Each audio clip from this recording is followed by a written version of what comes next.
Julibi Hanara saiu das Filipinas para trabalhar no Kuwait na esperança de proporcionar uma vida melhor para sua família. Mas o sonho dela acabou quando ela foi encontrada sem vida e abandonada no deserto. Oi pessoal, tudo bem com vocês? Meu nome é Gisele Ildes e sejam todos bem-vindos a mais um vídeo aqui do canal. Antes de começar o vídeo, já deixe seu like, se inscreve aqui no canal também para me ajudar a produzir mais vídeos para vocês. Bom, então hoje eu vou contar um crime que aconteceu no dia 21 de janeiro de 2023.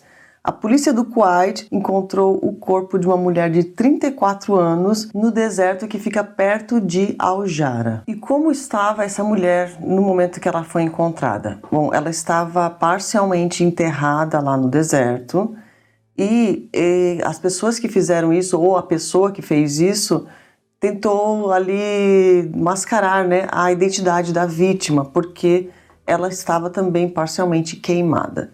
Além disso, ela tinha muitos machucados na cabeça e no rosto também, então parecia que alguém bateu nela, mas além disso machucou tanto a cabeça dela que chegou até a machucar o crânio e tal. Então, dali, quando foi feita a necrópsia, né, o exame confirmou que essa foi a causa da morte. E durante esse exame, eles também perceberam que alguém forçou uma relação íntima com ela.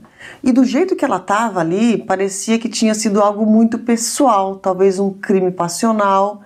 A polícia acreditava realmente que o criminoso conhecia a vítima. E logo nas primeiras horas de investigação, eles já conseguiram identificar essa mulher. Essa mulher, então, se chamava Julibi Kabilis Hanara. A Julibi nasceu no dia 17 de julho de 1988, nas Filipinas. A família dela era muito simples, eles moravam nessa casa aqui, e amigos contam que a Julibi sempre foi muito querida e tinha o sonho de ajudar os pais e ter uma melhor qualidade de vida. E depois de adulta, ela conheceu um homem, que nós não temos o nome dele, eu acredito que ele deve ter pedido sigilo, algo parecido, mas ela se casou com esse homem e teve 4 filhos com ele. E a mesma coisa continuou acontecendo, as condições financeiras da família dela eram muito complicadas. E por esse motivo, a Julibi decidiu se cadastrar em uma agência de empregos lá na Filipinas. Essa agência de empregos era especializada em oferecer trabalhos para filipinos trabalharem em outros países. E esse tipo de agência é muito comum lá nas Filipinas.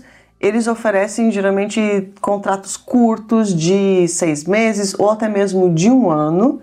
E no caso de hoje nós estamos falando do Kuwait. A maioria dos serviços oferecidos são de domésticas, já que o Kuwait não tem esse tipo de mão de obra. Então foi isso que a agência fez, ofereceu um trabalho para ela aceitou e ela foi contratada para trabalhar na casa de uma família lá no Kuwait. Então em julho de 2022 ela viaja para lá e começa a trabalhar na casa da família que morava em Al-Jara. E durante esse período que ela estava no Kuwait, ela também postava muitos vídeos no TikTok. E uma informação importante sobre a conta da rede social dela é que todos os vídeos foram feitos lá no Kuwait mesmo. Outra informação importante é que algumas fontes divulgaram essa foto aqui como se ela já tivesse sido abusada e tinha tirado fotos no Kuwait desse abuso, só que essa notícia que saiu na mídia é fake, tá? Nós vamos ver agora o vídeo aqui que tá na rede social dela e dá pra ver claramente que é um filtro que ela usou. E esse vídeo que ela tá fazendo, ela tá ali cantando uma música, tipo estilo sofrência, sabe? E aliás, era isso mesmo que ela fazia na rede social. Ela fazia ali as dancinhas, né, que são muito famosas nessa rede, e também ela dublava muitas músicas. Outra coisa também muito triste que eu descobri na rede social dela é que eu vi o último vídeo que ela postou, que é esse aqui, e esse vídeo ela postou no dia 20 de janeiro, que foi um dia antes dela ser encontrada. E só para deixar bem claro novamente que ela nunca retornou para as Filipinas, tá? Ela foi contratada, foi para o Kuwait, ficou lá 6 meses, então foi encontrada sem vida. E ela, infelizmente, volta para as Filipinas em um caixão. Agora, durante as investigações, a polícia descobriu algo mais triste ainda. A Julibi, quando ela foi encontrada, ela estava grávida de 4 meses aproximadamente. E isso aqui levanta uma questão muito grande, né? Será que esse filho aí tinha algo a ver, por isso que ela foi eliminada? Ou será que ela estava traindo o marido e tal?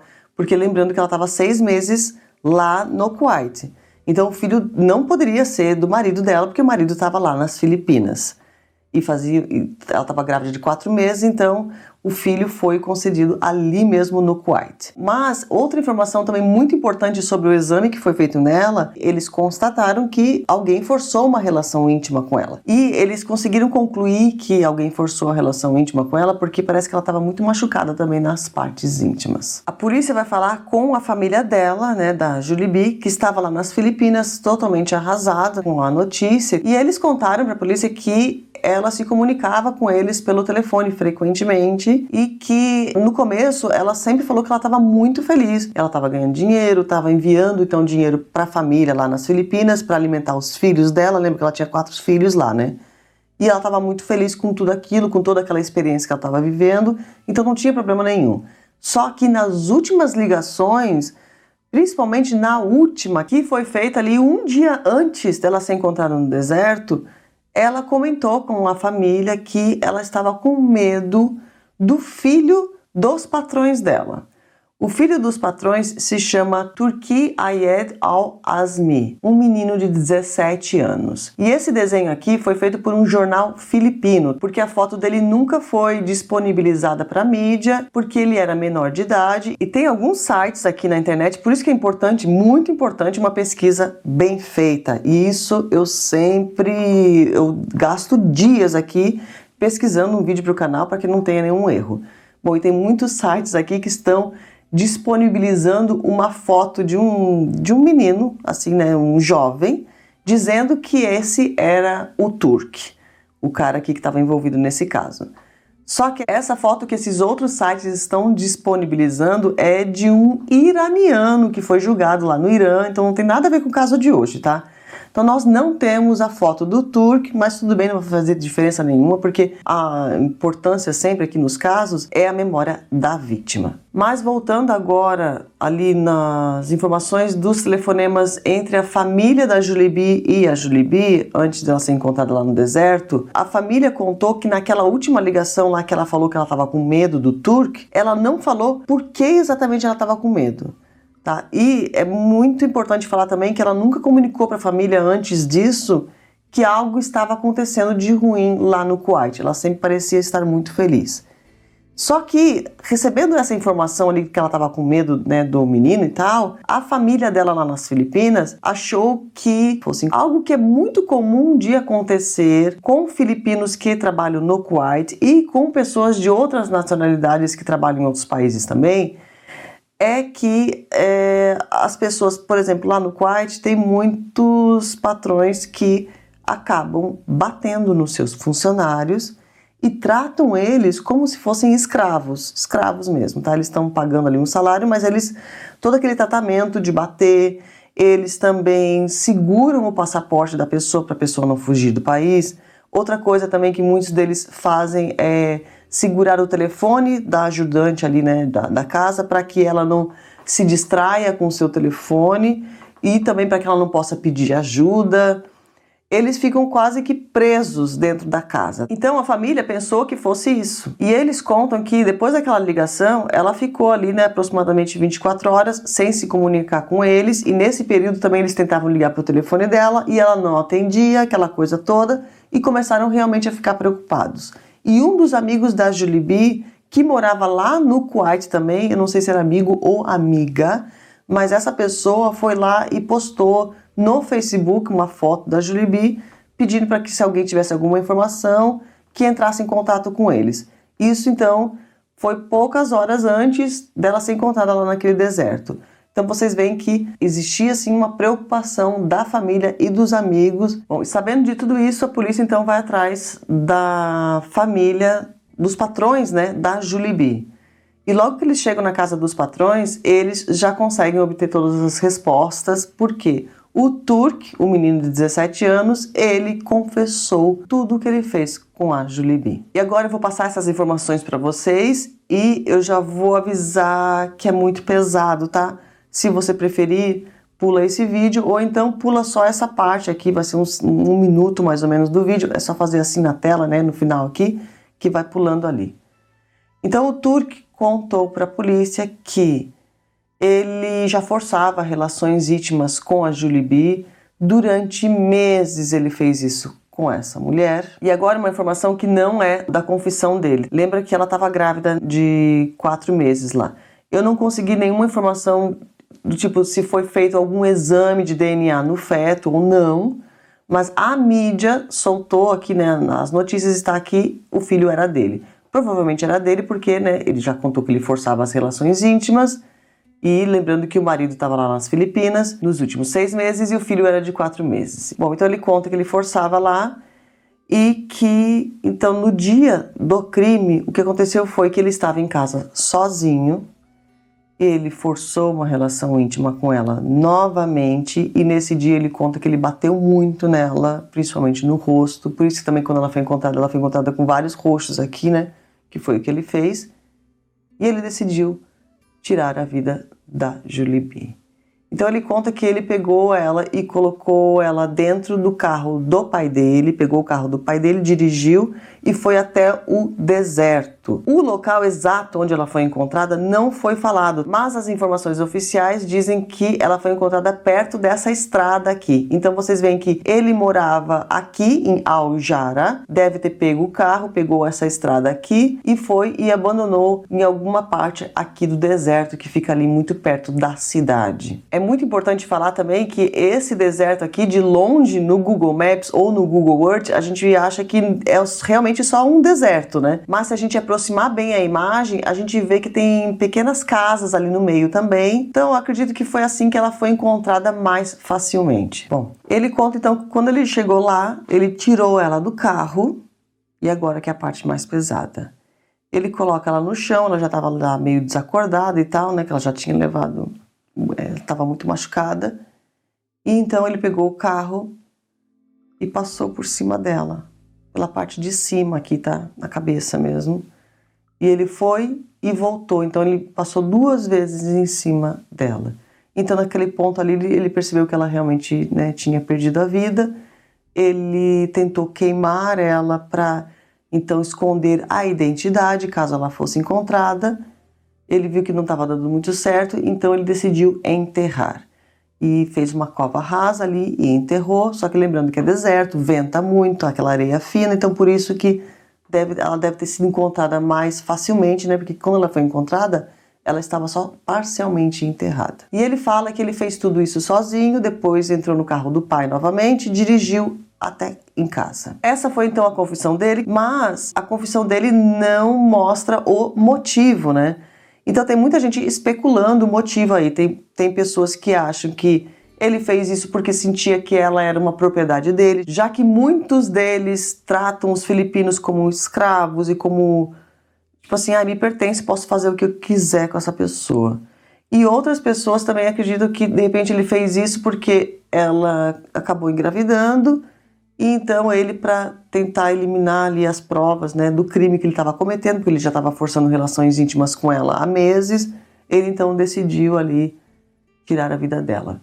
Enfim, e depois de concluir todos os exames, ali toda a investigação, né, no caso da Julie B, então o governo do Kuwait enviou ela de volta para as Filipinas no dia 27 de janeiro de 2023, que foi ali 6 dias depois do crime. E todas essas despesas aí, esse translado, né, para levar ela até as Filipinas, foi pago pela família do criminoso. Mas isso foi feito porque isso foi uma exigência do governo do Kuwait, né? Seu filho fez isso, então você paga aí para levar a menina de volta lá para a família dela. Assim que ela chegou nas Filipinas, o governo das Filipinas exigiu que fosse feito um segundo exame nela antes dos últimos rituais. Porque teve um caso antes do dela que aconteceu com outra filipina que teve uma necrópsia mal feita. Mas nesse caso aqui foi tudo certinho, tá? As autoridades das Filipinas confirmaram que os resultados dos exames feitos no Kuwait estavam corretos. E agora voltamos então para o Kuwait. Bom, lá o Turk estava preso e o julgamento seria marcado logo. Só que agora entra uma questão da lei do perdão. A lei do perdão, chamada, né, lei do perdão, eu já falei sobre em outros casos aqui, e essa lei do perdão, eu achava que ela só valia para crimes de honra, o que não é o caso de hoje, né? E eu descobri com o caso de hoje que não, ela vale para outros crimes também. Agora vamos entender mais ou menos o que é essa lei do perdão aí. No caso de um crime, nós temos a família do criminoso e a família da vítima. Bom, se a família da vítima perdoar o criminoso, então, nesse caso, o criminoso pode receber uma pena reduzida ou até mesmo a liberdade total. E nesses casos também tem uma questão de um dinheiro aí, que seria um dinheiro de compensação. O que acontece? A família do criminoso vai lá e fala com a família da vítima. Fala, olha, eu vou te dar aí 1 milhão, sei lá, eu não sei quanto, tá, gente? Mas vamos colocar aí. Eu vou te dar aí 1 milhão e você perdoa meu filho na hora do julgamento, então assim ele consegue uma pena reduzida. Isso tudo é muito importante falar também que todo crime é julgado, tá? Mas a lei do perdão, ela é aplicada durante o julgamento mesmo.